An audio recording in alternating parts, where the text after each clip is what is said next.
구약성경 욥기 1장 6절에서 12절.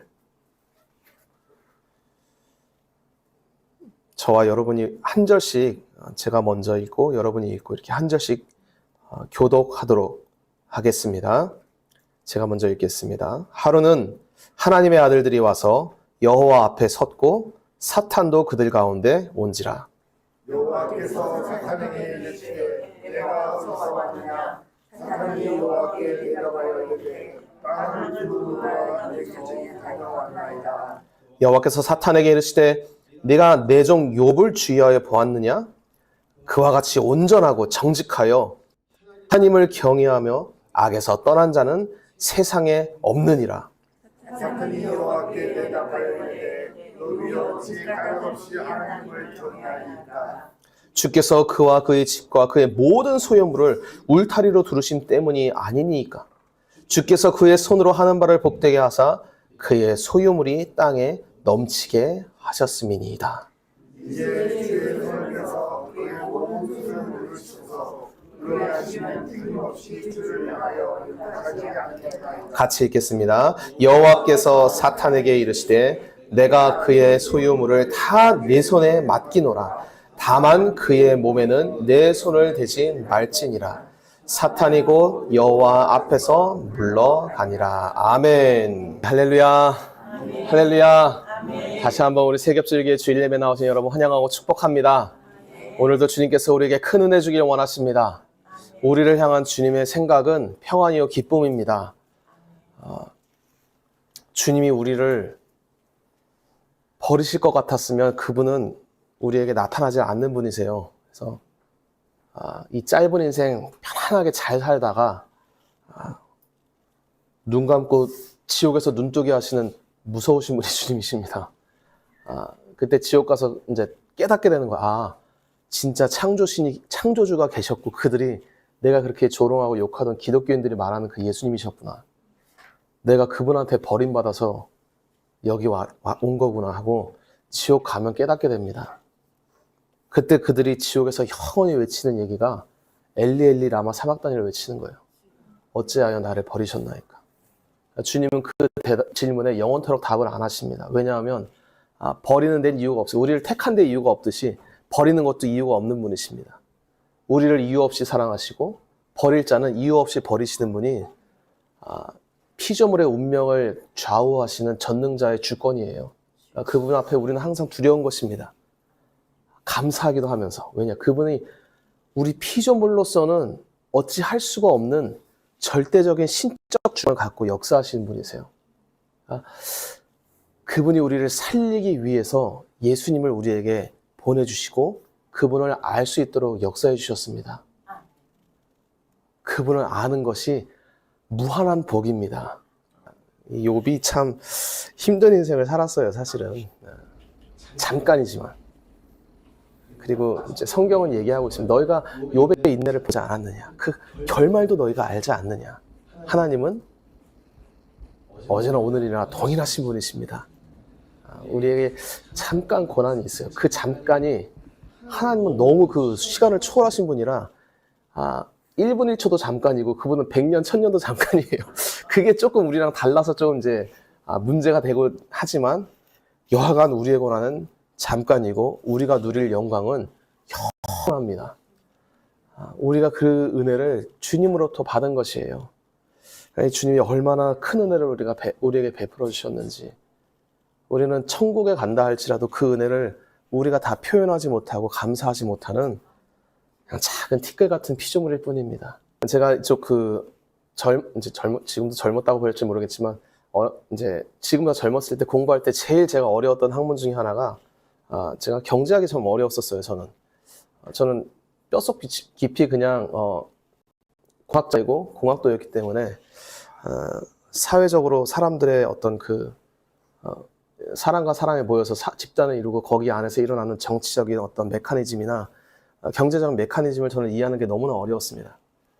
제가 늘 그런 걸 이해하기 어려울 때마다 스스로 그 위안을 삼던 말이 있습니다. 그게 뭐냐 하면 뉴턴도 주식 못했다더라.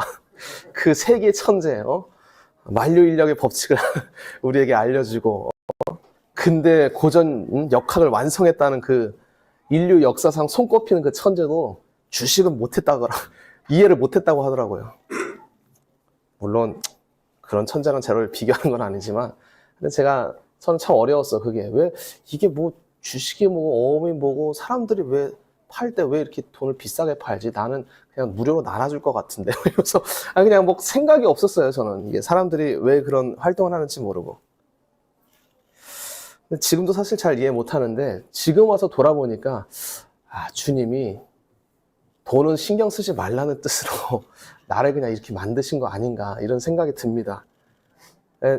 주님이 누가 그러더라고요. 우리나라에 지금은 잘 이제 현역이 아니시지만 그 김연아라고 하는 그 피겨스케이트 여러분 다 아시죠? 그 유명한 세계적인 스타 있지 않습니까? 만약 그 여자가 미적분을 잘했어 봐라. 어떻게 됐겠냐? 이거 갈등하지 않았겠냐? 내가 이걸 해야 될까 저걸 해야 될까? 그러니까 제 주변에도 모든 걸 다 잘하는 친구들은 뭘 해야 될지 몰라요. 아무것도 못하면 속이 편합니다. 어떻게든 되겠지. 그 중에 조금이라도 하나 잘하는 거 있으면 그거 붙잡고 가는데 이거 하면 이거 잘해, 저거 하면 저거 잘해. 하나 못한 것까지 해보니까 이것도 잘해. 그러니까 이 사람 이제 인생이 이제 아주 이렇게 좀 헷갈리는 거예요. 물론 그렇게 지으신 분도 주님이라 너는 이거저거 그냥 다 하면서 살아라. 주님은 다 목적대로 사람을 지으셔서 이 사람은 이렇게 만들어서 이렇게 사는 거고 저 사람은 저렇게 만들어서 만들어진 대로 그냥 살아가는 것입니다. 그래서 저는 경제학을 이해를 못했는데 경제학자들은 제가 어쩔 수 없이 이제 학문을 계속 이제 젊었을 때 잠깐 오랫동안 하다 보니까 경제학 수업도 많이 들어봤었어요. 심지어는 이제 제가 별로 이제 그쪽 주류는 아니지만 우리나라에서 제일 유명한 마르크스주의자의 경제학도 제가 들어봤습니다. 탄탄해요, 논리가. 저로서는 뭐라고 얘기를 못 하겠더라고요. 근데 여하간 저는 기본적으로 시장주의자인데 시장제도를 경제학자들이 얘기할 때 이게 상벌제도가 명확해야 된다 이런 얘기들 뭐냐 하면 어떤 우리가 행위를 했을 때 벌 받아야 될 행동에 상을 주고 상 받아야 할 행동에 벌을 주는 건 잘못된 제도라고 이야기를 합니다. 그렇지 않습니까? 우리가 어떤 이제 사회에서 법과 질서를 만들었을 때 어떤 제도가 사람들을 잘 다스리고 그게 이제 부합하려면 나쁜 행동에는 벌을 주고 잘한 행동에는 이제 상을 주는 어떤 시스템을 만들어야 되는 것이 지금 이 땅에 살고 있는 우리들의 그 시스템이에요. 사람들도 이제 예를 들어 내가 열심히 돈을 번다. 그럼 돈을 열심히 벌기 위해서 노력했으면 그 보상이 주어질 수 있는 적어도 그런 확률이 높은 사회와 시스템이 돼야지 사람들이 적극적으로 일도 하고 열심을 내기도 하고 또 사회가 건강하게 발전할 수 있는 토대가 되는 것입니다. 제가 얘기하다 갑자기 이제 정치적으로 빠질 수 있는데 조심스럽지만 근데 이제 좌파 경제 이제 제가 말하는 건 이제 정치 얘기하려는 건 아닙니다. 근데 우리 자유시장 경제를 이제 지지하지 않는 다른 이제 경제학자들 같은 경우는 다른 얘기들을 많이 하는데 결국은 상벌 체계가 이제 온전치가 않은 거예요. 제가 볼 때는. 열심히 일하고 싶은 욕구를 꺾어버리는 시스템이 만들어지는 것입니다. 그건 제가 볼 때는 잘못된 것 같아요. 제가 얼마 전에 TV 보니까 이제 북한에서 이제 탈북한 어떤 여성분이었습니다. 근데 이제 바닷가 쪽으로 가서 이제 정착해서 사시는데 그분이 이제 인터뷰하는 게 나왔어요. 자기 너무 좋대, 나만이. 자기가 열심히 일하면 일한 만큼 이제 팔아서 이제 돈을 벌 수 있는데 자기가 일한 만큼 자기가 돈을 받는 게 자기는 너무 좋다라는 거예요.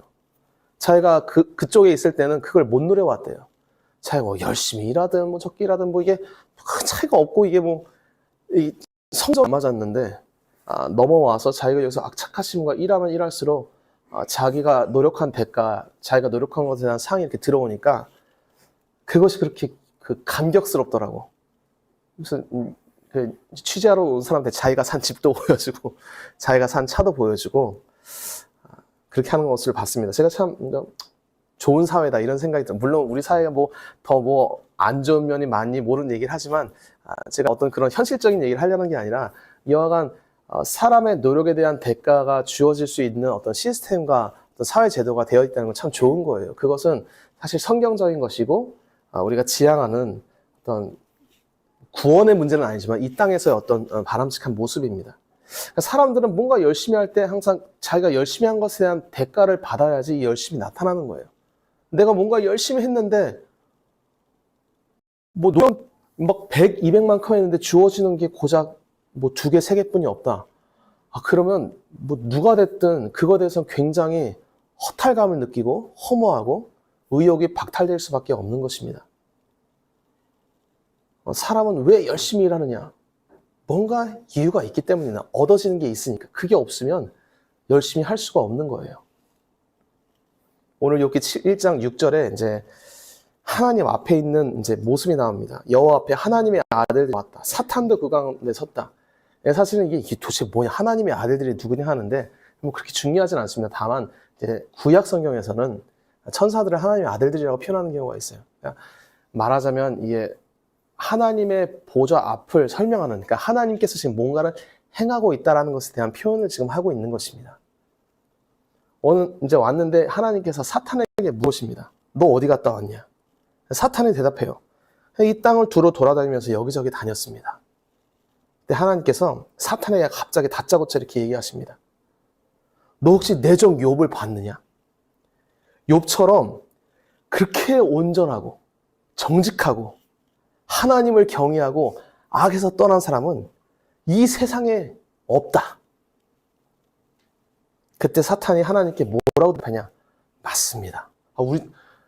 하나님이 말씀하셨는데 거기다 어떻게 토를 달겠습니까마는 이 사탄이 갑자기 거기다가 주님 맞습니다. 주님은 전능하신 분이시고 창조주시니까 하나님 말씀 무조건 아멘입니다. 이런 것이 아니라 하나님이 욥을 추켜 세우자 사탄이 거기다 대고 한 말이 어찌 욥이 까닭없이 하나님을 경외하겠습니까? 사탄이 하나님 앞에 반문을 하는 거예요.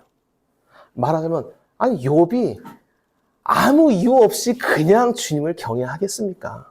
제 욥이 그렇게 온전한 것도 내가 알고 정직한 것도 알고 악을 멀리하고 죄를 멀리하고 하나님을 경외하는 것도 내가 아는데 주님 말씀이 맞기는 맞는데 그 욥이 아무 이유 없이 정말 그렇게 하나님을 경외하는 거겠습니까?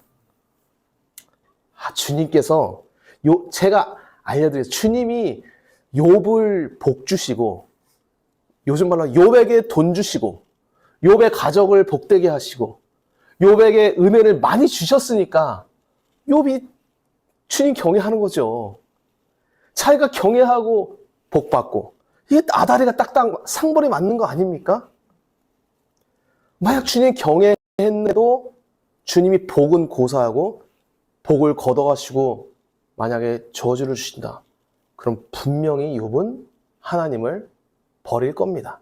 하나님 경외 안 할 겁니다. 라고 사탄이 하나님께 얘기합니다. 여러분이 만약에 뭐 외람된 표현이지만 하나님 같았으면 사탄이 이런 얘기하면 뭐라고 했겠습니까? 저 같았으면 야 이 자식아 감히 누나를 깔아라. 내 말에 어디 함부로 얘기하느냐. 왜 내 사랑하는 종을 욕하느냐. 이렇게 얘기해야 되는데 하나님께서 사탄에게 내가 욥의 소유물을 전부 다 네 손에 맡기겠다. 다시 말하면 그 복을 다 가져가 봐라. 라고 말씀하십니다.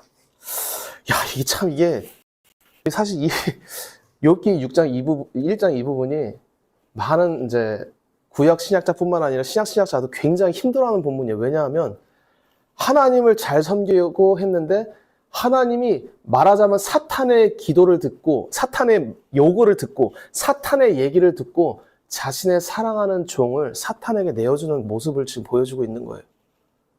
아주 있을 수가 없는 일을 하고 있습니다. 내가 지금 욥이라면 만약 이거를 미리 알았다면 와 저렇게 의리 없는 인간 하나님이 다 했나. 내가 지금까지 주님을 이렇게 신실하게 따랐으면 사탄이 저런 얘기 해도 설령 내가 복 때문에 주님을 믿었다 할지라도 내 삶을 좀 보호해 주시고 사탄을 물리치시고 나를 좀 변호해 주셔야 될 그분이 도리어 사탄이 와서 욥이 어떻게 이유 없이 주님 경외합니까? 주님이 다 복 주셔서 그런 거지. 복 안 줘 보십시오. 경외하나. 그 얘기 하나 했다고 욥을 낼름 사탄에게 넘겨버리시는 하나님. 이게 욥은 그 욥기에 아주 뜨거운 이슈예요, 이게.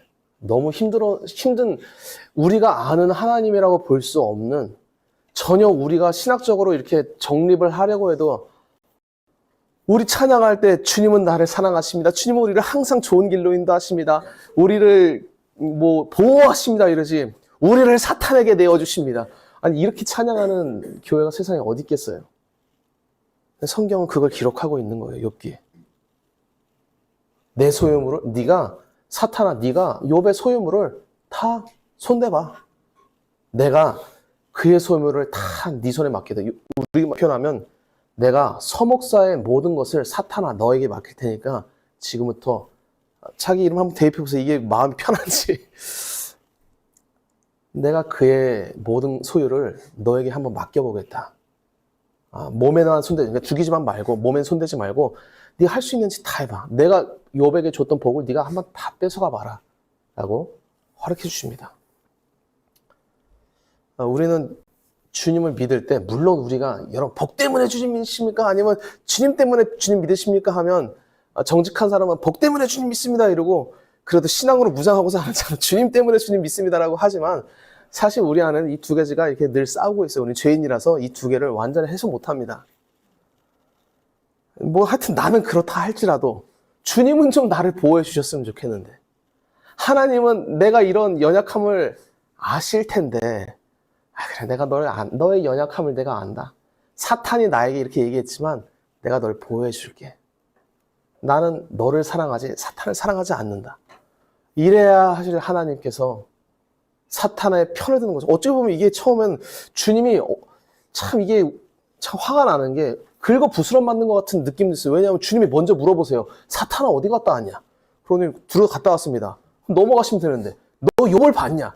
욥 칭찬을 막 이렇게 띄우니까 이거 불안한 거예요. 그러니까 여러분 주님이 이렇게 띄우는 게 좋지 않아요, 여러분. 이렇게 띄우면 그 다음에 사탄이 얘기하면 오 그래 사탄아 한번 그의 소유를 다 손대봐라. 어떤 분 그러더라고요. 저는 그냥 조용히 쥐죽은 듯이 살다가 천국 가고 싶다고. 진짜 그런 분은 몇 분 만나봤어요. 그래서 제가 어떤 분 만났더니 그냥 어느 교회 다니십니까? 어느 교회 다닙니다. 해서 막 얘기를 해보니까 이거 신앙이 막 장수야, 영적 장수라서 교회 장로님이십니까? 했더니 아니 그냥 일반 성도입니다. 그래서 아니 장로 받으시죠? 이랬더니 저는 나서는 괜히 이렇게 나서는 거 싫습니다. 저는 그냥 조용히 성도로 살다가 천국 갈래요. 이러더라고요. 성경에서 이렇게 주님이 띄울 때 그게 항상 좋냐? 저는 신앙 양장 그렇게 얘기 못 합니다. 물론 이게 안 좋은 거냐? 그렇진 않아요. 큰 복입니다. 결국은. 우리가 나중에 이제 욥기 가서 보겠지만 주님이 이렇게 먼저 확 띄운 다음에 사탄이 확 하니까 오 그래 사탄아 네가 한번 건드려 봐라. 이게 참 우리를 칭찬해 준 거 딱 거기까지는 좋은데 그 뒷부분이 마음에 안 드는 거예요. 우리는. 저는 칭찬까지만 받고 싶은데 이 뒷부분은 제가 성경을 다시 고쳐 쓰고 싶습니다.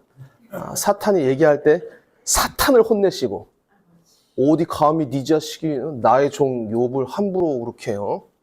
꺼져라 이 녀석아 이래야 되는데 오 그래 너에게 욥의 소유를 다 맡긴다 하시는 이 하나님. 믿기 힘든 거예요. 그러니까 신학자들도 잘 이렇게 정립하다가 굉장히 괴로운 본문이 바로 욥기고 욥기 이 본문이 참 어려운 본문입니다. 우리 성경에는 안 맞는 거예요. 왜냐? 인간은 보면 사실은 우리가 우리를 보더라도 까닭 없이 주님을 경외하는 사람은 사실은 없어요. 주님 앞에서는. 다 우리가 복받기 위해 주님 앞에 나가고 예수님이 우리를 죄와 사망에서 건져주셨습니다. 이러면 아멘 소리가 이제 40데시벨인데 예수 믿는 자에게 만복을 주시고 재정도 채워주시고 무병장수하게 하십니다 하면 데시벨이 60데시벨, 70데시벨 이렇게 아멘 데시벨이 올라가게 되어 있는 거예요. 이게 우리 현실 제가 없는 얘기하는 게 아니라 어느 교회나 다 그렇습니다. 제가 말하고자 하는 말은 사람은 다 그래요. 주님 앞에 나갈 때. 내가 주님은 나의 전부입니다. 주님만 있으면 됩니다. 주님만으로 만족합니다 해도 물론 그 고백이 귀한 거지만 인간 안에는 주님 앞에 나아갈 때 내가 주님 앞에 좀 이렇게 잘 기도해서 내가 신앙생활 잘해서 주님이 그 생사화복을 주장하시는데 나한테 좀 복 좀 주셨으면 좋겠다. 욥이 받았던 이렇게 어마어마한 복은 아니더라도 한 절반만이라도 나에게 있으면, 욥이 이 재산을 지금 가치로 한 사람 한 수천억 정도 될까요? 우리는 그렇게는 안 바라잖아요. 물론 바라시는 분 있기를 축원합니다만은, 이게 우린 수천억까지는 필요 없어도 그냥 한 몇 억 정도만이라도 한 뭐 10몇 억, 20몇 억 그냥 저의 꿈은 소소하지 않습니까, 주님? 주님한테 쉬운 건데 주십시오. 이런 이유와 까닭을 가지고 하나님 앞에 나아가는 것이 우리 모든 인간들의 본성이고 우리의 모습이에요. 주님도 다 아시는데 막아주시지. 사실 우리 인간의 모습을 이렇게 씁쓸하게 우리가 웃으면서 우리의 모습을 이렇게 자조하지만, 사실 원래 하나님이 만들었던 죄 없는 인간의 모습이 지금 우리와 같았던 것은 아닙니다. 하나님이 태초에 인간을 만드시고 아기가 아니라 어른으로 딱 만드시고 코에 생기를 불어넣으시면서 딱 눈뜨게 했을 그때는 아담이 하나님을 경외하고 사랑하면서, 아담은 처음부터 눈 뜰 때 배워서가 아니라 그냥 프로그램으로 그냥 다 심령과 영혼이 다 기록되어 있었어요. 보이지 않는 창조주 한 분이 나를 만드신 것과 나에게 자신의 영을 부어서 하나님의 아들을 만드신 것과 내가 흙먼지에 불과하지만 주님의 사랑을 입었고 주님을 사랑하는 존재라는 것을 알고 있었고, 그 사랑이 자동적으로 샘솟는 존재가 바로 죄 없던 시절 인간의 모습입니다. 그때는 사실은 에덴 동산에 복이 충만하고 윤택함이 풍성하긴 했지만, 그것 때문에 아담이 하나님을 사랑하는 것이 아니라 하나님의 영이 그와 함께 하시고 그의 마음에 죄가 없었기 때문에 어떠한 복이나 이유나 까닭을 대지 않고 그 흘러넘치는 기쁨과 사랑으로 하나님과 교제하고 하나님을 사랑했던 게 원래 타락하기 전 인간의 본래 모습입니다. 그러나 사탄의 유혹으로 선악과를 먹고 우리 안에 죄가 들어온 그 순간 이후부터 인간은 더 이상 아무 이유 없이 하나님을 찾지 않습니다. 왜? 자기 안에 하나님과 함께 누렸던 모든 복이 다 빼앗긴 거예요. 심지어 영생하지도 원래 인간이 처음 지어질 때는 하나님과 함께 영원토록 교제하는 영생하는 존재로 만들어졌는데, 선악과 먹고 나니까 그때 깨달은 겁니다. 죽음이 왔다는 걸. 이제 죽는다는, 하나님이 너 정령 죽으려 했던 그 말, 사탄은 안 죽는다고 했는데 자기가 먹고 나니까 사탄에게 속았다는 걸 깨달은 겁니다. 죄가 들어오고 이제는 내가 죽게 되고, 무슨 수를 써도 땅이 막 바뀌고 가시와 엉겅퀴가 나고 세상이 바뀌고 자기도 바뀐 거를 대번에 깨달은 거예요. 원래 모든 복을 누리던 그 아담과 하와가 온갖 죄의 저주에 올무에 걸렸을 때 그가 하나님을 예전처럼 사랑할 수 있었느냐? 없었습니다, 여러분. 그 이후 인간은 태어나는 족족 망가진 채로, 물론 아기는 귀엽지만 자라면서 하나님을 사랑하느냐? 안 사랑해요, 여러분.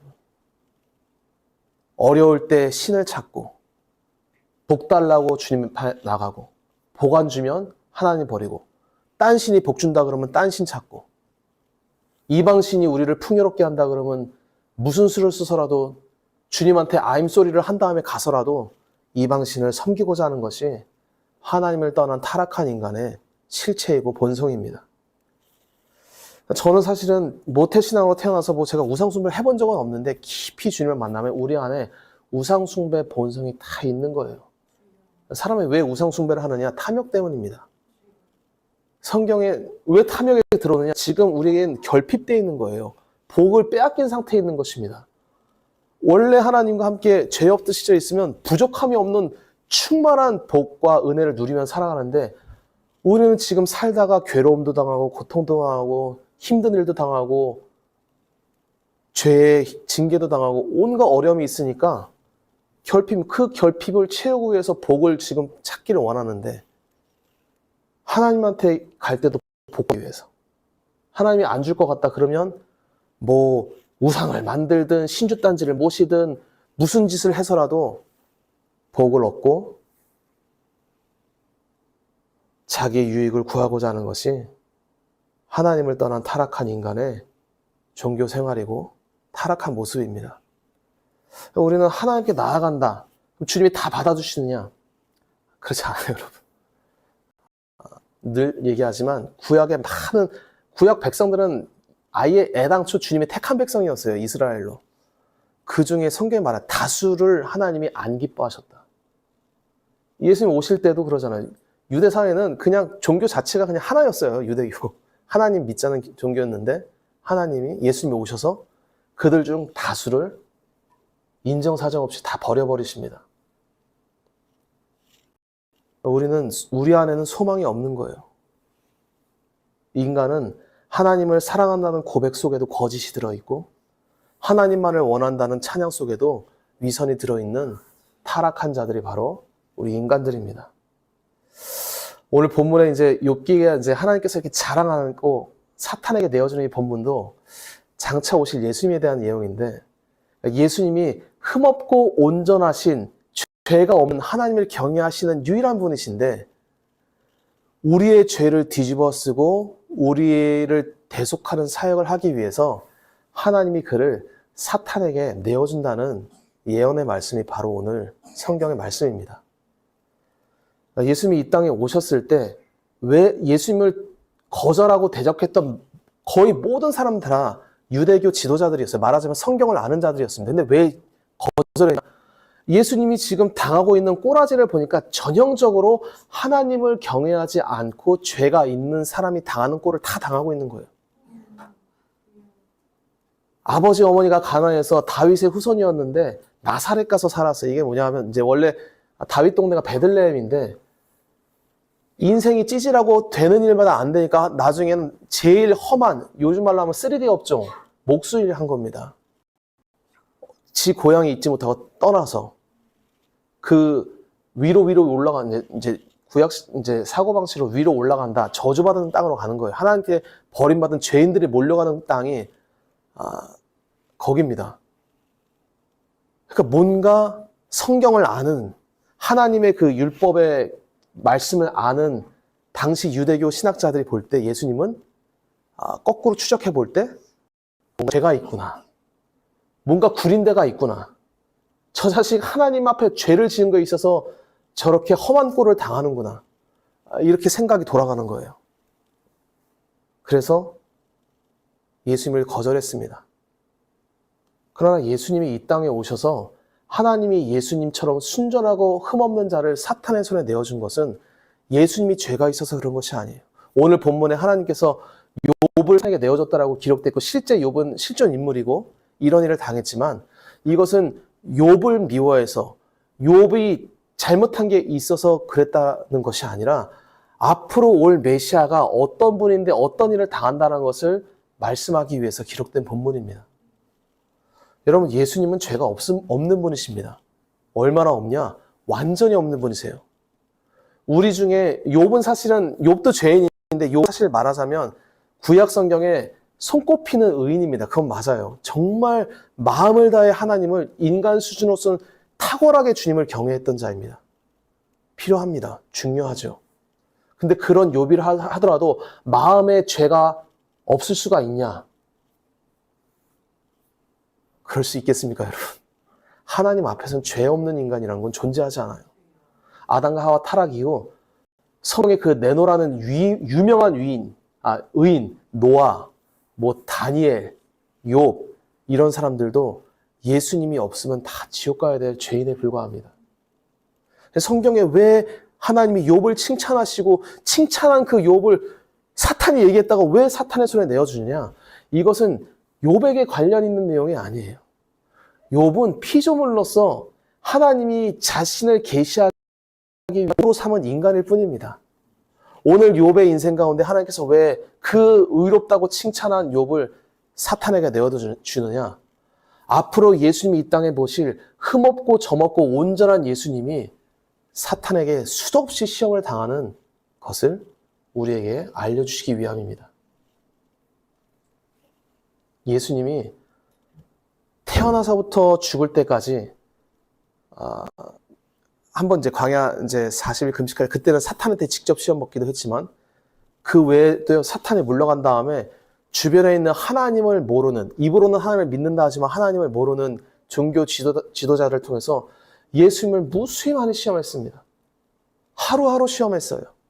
조롱하면 조롱하고 핍박하면 핍박하고 사탄의 종들. 예수님이 그들에게 그러잖아요. 너희는 마귀의 자식이다. 이게 그냥 욕한 게 아니라 예수님이 그들의 실체를 정확하게 얘기한 거예요. 그들은 입으로는 하나님을 말하는데 하나님이 어떤 분인지를 모르니까 하나님의 이름으로 예수님을 거절했던 것입니다. 그거를 예수님이 하루하루 당하신 거예요. 왜 너는 그렇게 복이 지지리도 없냐? 왜 너는 너 자꾸 사람들이 널 메시아라고 하는데 너 죄가 없어? 너가 죄가 없을 리가 있냐? 너가 죄가 있으니까 지금 이 꼴을 당하는 거 아니냐? 이 얘기를 예수님이 매일매일 들으셔야 했습니다. 힘들었어요, 여러분. 그것뿐입니까? 집에 예수님 돈 없었습니다, 많이. 나중에 뭐 신약 보겠지만 들어온 헌금도 나중에 가룟유다가 막 갖고 가고 막 그런 경우도 있어요. 그러니까 주님은 돈이 궁하지, 몸도 힘들지, 잘못 안 했는데 오해받아야 되지, 모함받아야 되지. 때로는 집이 없으니까. 예수님 그러잖아요. 뭐 노석 안 했겠어요? 공중의 새도 집이 있고 여우도 굴이 있지만 나는 머리 들 곳도 없어. 요즘 말로 하면 나 월세집도 없어. 이런 뜻이에요. 그야말로 비참한 상황. 이게 구약 신약에서 보면 정확하게 죄인이 당하는 꼬라지입니다. 예수님이 그 꼴을 당하고 하는데 내가 메시아라 그럴 때 성경을 아는 어느 누가 그를 믿어줬겠습니까? 택한 자만 예수님을 믿는 거예요. 지금도 우리한테 주님이 만약에 주님을 잘 믿으면 주님이 욥처럼 사탄에게 그의 소유를 맡기십니다. 누가 믿겠어요, 주님을? 그러니까 우리는 주님 믿을 때 우리의 믿음으로 믿는 게 아니에요. 주님이 은혜 주시니까 믿는 거예요. 주님은 상식으로 우리를 인도하지 않으세요. 그분은 모든 사람들이 주님은 이러지 않을까? 하나님은 이렇게 하면 이렇게 하지 않을까라는 그 상식의 논리 구조 안에 갇혀서 우리의 잔머리대로 우리 인생을 인도하시는 분이 아니십니다. 그분은 어떻게 우리를 인도하시느냐? 자기의 영광을 드러내는 쪽으로 우리를 인도하세요. 우리를 영생과 구원에 이르도록 하시는 그 신적 권능과 영광을 나타내시기 위해서 우리 피조물의 각 사람을 인도하시는 분이 하나님이십니다.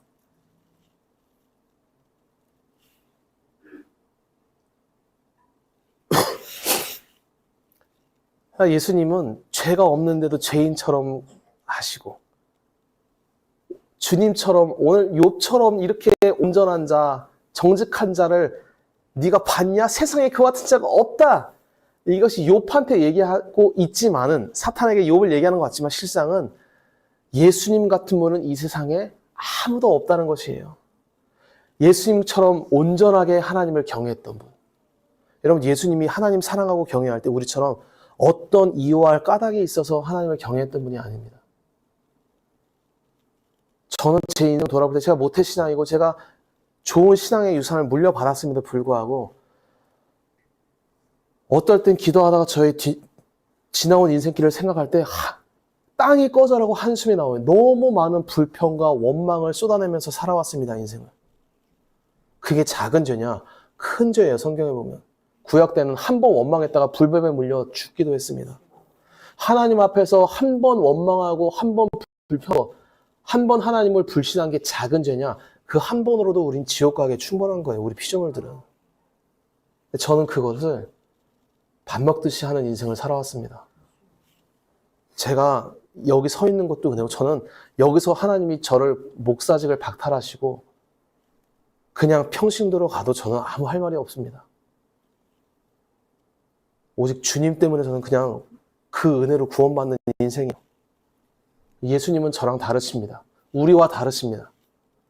그분 안에는 하나님을 향한 무한한 사랑이 있으셨는데 그 사랑은 예수님이 인간이니까 이 땅에 오셨을 때 우리랑 똑같이 느끼셨어요. 배고프면 배고프고 누가 욕하면 부끄러움도 당하시고 답답함도 느끼시고 했지만 우리를 구원하시는 하나님의 그 거룩한 뜻을 따르기 위해서 한순간도 주님 앞에 불평과 원망 없이 온만 마음으로 하나님을 경외하면서 자신의 일생을 사셨던 분이 바로 예수님이십니다. 괴로움이 없냐? 있었어요. 있지만 그 괴로움을 인간으로서의 수치와 모욕을 다 참으면서 하나님을 끝까지 사랑할 수 있는 신적 권세와 본성이 예수님 안에 있으셨습니다. 그분은 인간의 육체로 계셨지만 인간인 동시에 완전하신 하나님이신 거예요. 오직 예수님만이 이 땅에서 유일하게 하나님을 온전히 경외하고 까닭 없이 하나님을 사랑했던 유일한 인간이십니다. 예수님은 이 땅에서 사탄에게 시험받을 때 우리는 다 넘어지는 그 시험을 한순간도 넘어지지 않고 시험마다 분초마다 이기면서 승리하시면서 사역하신 분이세요. 결국 그 승리 때문에 우리가 구원을 얻게 되었습니다. 만약 예수님이 하다가 너무한 거 아니냐. 여러분 사실 욥기 우리가 뒤에 보겠지만 정말 처참합니다. 이루 말할 수가 없어요. 욥이 당한 고난의 꼴이. 잠깐이긴 하지만. 어느 누가 이 상황에서 하나님에 대해 불평, 원망, 욕설, 심지어 하나님 떠나서 딴 종교 믿을까? 이 마음을 누군들 안 가질 수 있었겠습니까? 예수님은 안 그러신 거예요. 끝까지 자기가 당하는 그 고난 가운데 모든 것을 뺏어가지고 나중에 십자가에서는 자기를 죄인에게 부어야 될 저주와 진노를 자기에게 부으실 때도 끝까지 자기의 영혼을 하나님의 손에 맡기셨던 분이 예수님이십니다. 그 승리의 공로로 저와 여러분이 구원을 받는 것입니다. 우리는 우리의 하나님을 경외한다는 우리의 말의 무게는 깃털보다 가벼워요, 사실. 우리는 하나님을 생명 다해 경외해야 하지만은 우리의 경외심과 우리의 신앙을 함부로 주님 앞에 자고하는 어리석음을 범해서는 안 됩니다. 하나님이 받으시는 유일한 참된 경건함과 경외심은 오직 예수님만이 갖고 계셨습니다. 왜냐? 그분만이 죄가 없는 유일한 분이셨기에. 그분만이 까닭 없이 하나님을 사랑했던 유일한 분이시기에. 타락한 인간 저도 여러분 그렇습니다. 입술로는 제가 여러분 하나님만 사랑하십시오 이렇게 설교하지만 단위에 내려가면 저도 내려가서 언제 우리 교회를 부흥시키시고 저도 빚을 갚아주시고 좋은 차 주시고 좋은 집 주시고 모병 장수하게 하시고 자식들 알아서 잘 되게 하시고 뭐 얘기하자면 경건한 기도는 몇 마디 안 나오는데 나머지 기도는 청산유수처럼 나오는 거예요, 여러분. 그게 타락한 저의 모습이고 우리 모두의 실상입니다. 여러분, 성경에 하나님을 경외한다. 이거 인간의 영역이 아니에요. 사람이 함부로 제가 주님을 경외합니다. 물론 믿음으로 이렇게 성령 충만할 때 우리가 고백하고 또 고백해야 하지만 우리는 그 고백하는 순간에도 우리의 보잘것없는 타락한 경외심을 주님 앞에 회개하면서 주님 앞에 고백하는 것입니다. 성경의 하나님을 경외함이란 예수님의 영역이에요. 예수님만이 온전히 하나님이 받으시는 유일하게 하나님을 경외했던, 순전하게 하나님을 경외했던, 까닭 없이 하나님을 경외했던 유일한 분이십니다. 그분만이 우리의 죄를 짊어지고 메시아의 사역을 감당할 수 있는 자격을 갖고 있는 거예요. 우리는 예수님을 날마다 생각할 때마다 얼마나 감사한지, 그리고 우리의 하나님을 향한 마음이 얼마나 보잘것없는지를 항상 묵상하게 됩니다. 부끄러워요, 부끄러워. 제 자신이 너무나 부끄럽습니다. 가끔은 기도하다가 아이고, 오늘 이 순간이라도 너 목사하지 말라 하시면 좀 슬프겠지만 감사하기도 해요. 왜냐하면 우리 믿음의 선조 중에 인간 수준, 욥 수준도 안 되는 거예요, 저는. 다니엘 수준도 안 되는 것입니다. 하나님은 욥과 다니엘의 할자도 안 받으세요. 오직 예수님만 받으십니다. 우리는 다 작은 수준에서 그냥 믿음으로 고백하고 주님의 긍휼로 우리는 그 고백을 주님이 받아주시는 경험을 하는 건데, 우리의 신앙과 하나님을 향한 경외함은 얼마나 그리 죄로 더러워져 있고 타락으로 물들어 있는지, 우리의 신앙과 우리의 예배를 받아주시는 것이 정말 전적인 주님의 은혜 아니겠습니까? 지금 이 시간도 우리는 마음을 다해 주님 앞에 나아가지만 우리의 예배를 받아주시는 것은 하나님을 향한 우리의 경외심이 뛰어나서가 아니라 예수님의 공로가 흠이 없고 우리를 온전히 구원하는 능력이 그분에게 있기 때문에 이 시간도 주님이 우리를 받아주시고 우리의 예배를 받아주고 계십니다. 그걸 위해서 주님이, 하나님이 이 땅에 예수님을 보낸 거예요. 유대인들이 놓친 것이 이것입니다. 천주교인이 놓친 것이 이것이에요. 제가 이제 유대교 천주교 욕하려니까 사실은 조금 여러 이제 볼멘 소리들이 들어왔었어요. 왜 자꾸 내가 유대교 천주교 욕하느냐. 근데 한편으로는 제가 이제 유대가 천주교에 대해서 얘기를 안 한 채로 계속 욕하다 보니까 그런 게 있는데, 하여튼 우리가 생각하는 보통의 신앙, 이게 다 그냥 유대교와 천주교 신앙이구나 이렇게 생각하면 돼요. 그러니까 인본적인 신앙, 상식적인 신앙, 사람이 생각하는 신앙은 전부 다 그런 신앙입니다. 나의 공로, 나의 경건, 나의 도덕, 나의 윤리, 나의 고상함, 나의 거룩함으로 하나님 앞에 나아간다. 내가 거룩해져야 되니까 수도원에 들어가야 되고, 내가 경건해야 되니까 금식해야 되고, 내가 복받아야 되니까 하나님 앞에 잘 보여야 되고.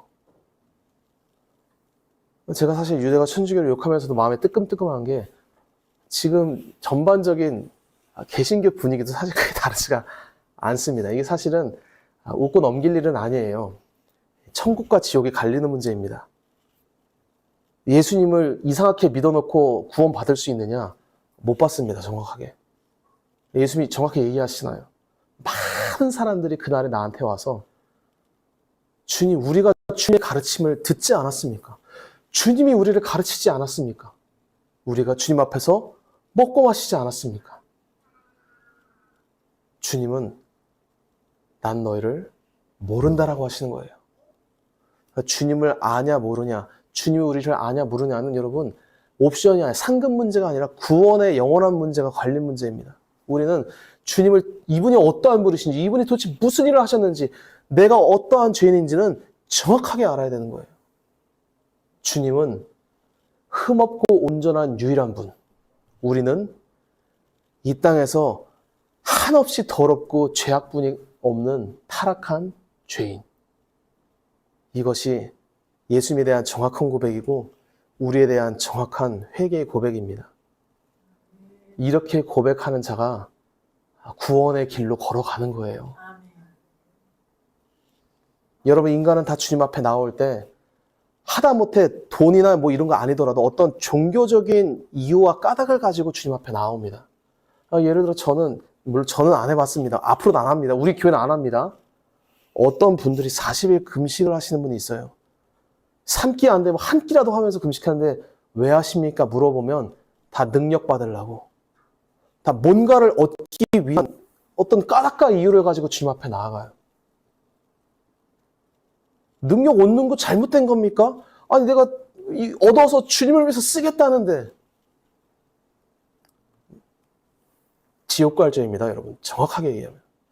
모르는 거예요. 그분은 하나님이 어떤 분인지 모르니까, 예수님이 어떠한 은혜로 나를 구원했는지 모르니까 아무거나 내뱉으면서 기도하면 하나님이 다 받는다라고 착각하며 신앙생활하는 겁니다. 그러니까 무서운 거예요, 여러분. 우리는 우리의 신앙, 우리의 공로, 우리의 금식, 우리의 기도, 우리의 찬양, 우리의 예배, 아무것도 주님이 받을 근거가 하나도 우리에게는 없어요.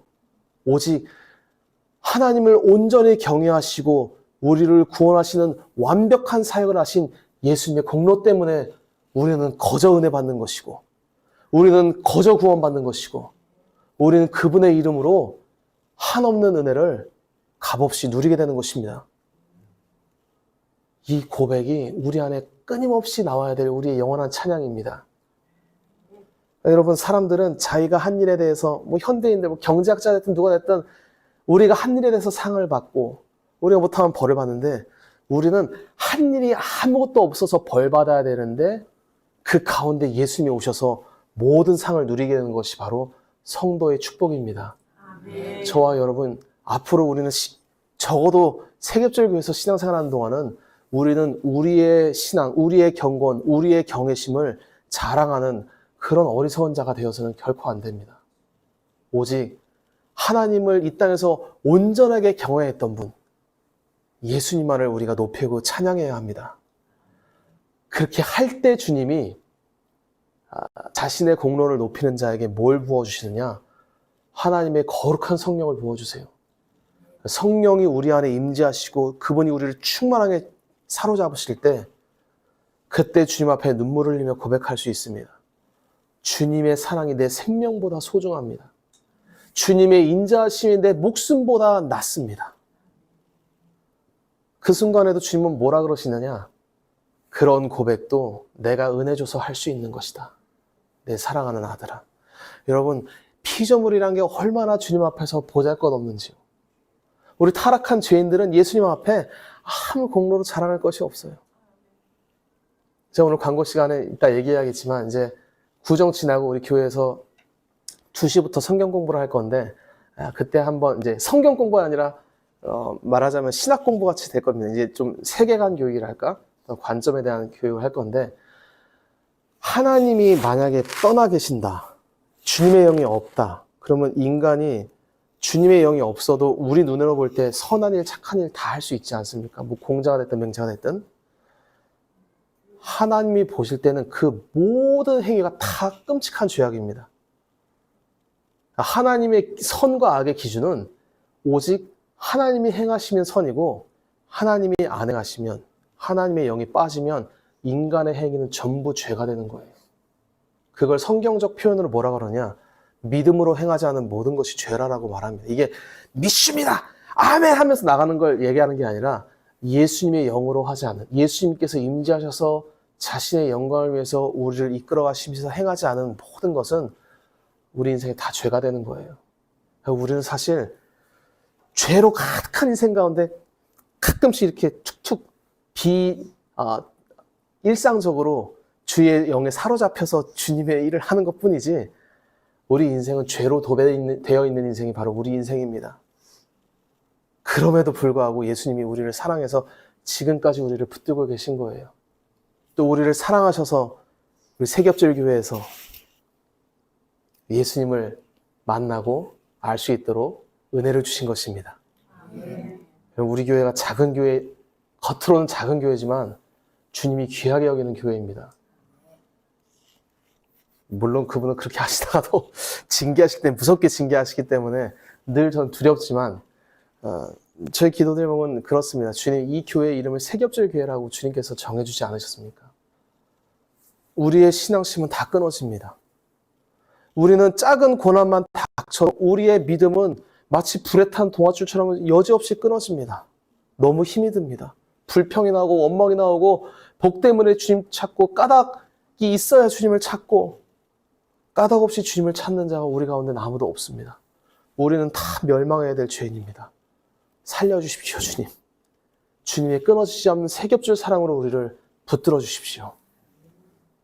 이것이 주님 앞에 늘 떨면서 기도하는 저의 기도 제목이고 여러분의 기도 제목이 되길 바랍니다. 결국 우리는 주님이 우리를 붙들어 줘야 하나님 찬양하다가 천국 가는 인생이지 우리의 공로, 우리의 경외심, 이제 이런 말 함부로 입 밖으로 내는 이런 낮은 신앙을 이젠 버리고 예수님이 얼만큼 순전하고 하나님을 흠없이 사랑하고 경외하셨던 분이신 거라 생각하면서 주님 앞에 항상 우리 마음을 낮추고 회개하는 복된 신앙 갖기를 축복합니다. 그 신앙의 모습으로 예수님 앞에 엎드린 자를 하나님이 뭐라고 평가해 주시느냐? 너는 온전히 하나님을 경외한 자라고 예수님이 받은 그 칭호와 의를 우리에게 선물로 주시는 분이 예수님이세요. 우리는 예수님 앞에 죄인이 없을 때 저는 늘 복 때문에 주님 찾았습니다. 저는 늘 내 이유를 가지고 주님을 찾았습니다. 저는 주님보다 세상을 더 사랑하는 자입니다 하면서 애통하면서 예수님 앞에 엎드리면 예수님이 우리의 죄를 보혈로 싹 가려주시고 하나님을 경외한 자신의 칭호를 우리에게 붙여주시는 분이 예수님이세요. 그 주님의 복을 받아 누리는 저와 여러분 되시길 축복합니다. 예수님이 이 시간 모인 저와 여러분에게 그와 같은 한없는 은혜를 부어주십니다. 아멘.